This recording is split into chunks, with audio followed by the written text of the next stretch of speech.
Mexican drug kingpin's son lures cartel boss into FBI trap, leading to arrests.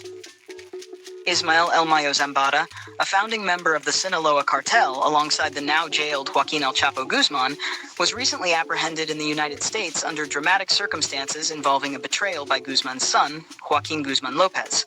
Both men face indictments in the U.S. for drug trafficking and organized crime.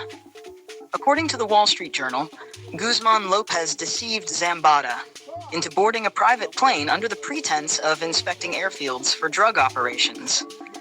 The plane, however, flew to El Paso, Texas, where both men were arrested as part of a months-long investigation by Homeland Security Investigations and the FBI. Guzman Lopez, who was elevated to cartel leadership following his father's extradition in 2017, reportedly surrendered to U.S. authorities and implicated Zambada, blaming him for El Chapo's capture. This information was corroborated by a Fox News correspondent and a source from Daily Mail. Zambada, who lived a relatively modest life at his El Alamo compound and suffered from diabetes, had been in intermittent contact with U.S. law enforcement for several years regarding a potential surrender. Despite this, he continued to evade capture until this recent operation. Attorney General Merrick Garland described the Sinaloa Cartel as one of the most violent and powerful drug trafficking organizations globally.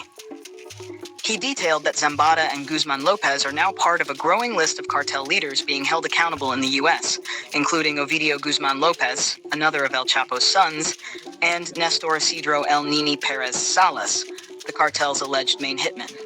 Zambada and Guzman Lopez are expected to face court proceedings in New York and Chicago, respectively. In February, U.S. federal prosecutors charged Zambada with conspiracy to produce and distribute fentanyl, a substance identified by Garland as the leading cause of death for Americans aged 18 to 45. The U.S. State Department had previously placed substantial bounties on their heads, offering $15 million for Zambada and $5 million for Guzman Lopez. The arrests follow the detention and extradition of Joaquín's brother, Ovidio Guzman Lopez, to the U.S. to face numerous charges. The instability within the cartel leadership following these high-profile arrests may trigger further violence in Mexico, given the historically tense relationship between El Mayo and Los Chapitos, El Chapo's sons who inherited his criminal empire. Garland emphasized the DOJ's commitment to holding every member and associate of these cartels accountable for their roles in trafficking and other criminal activities.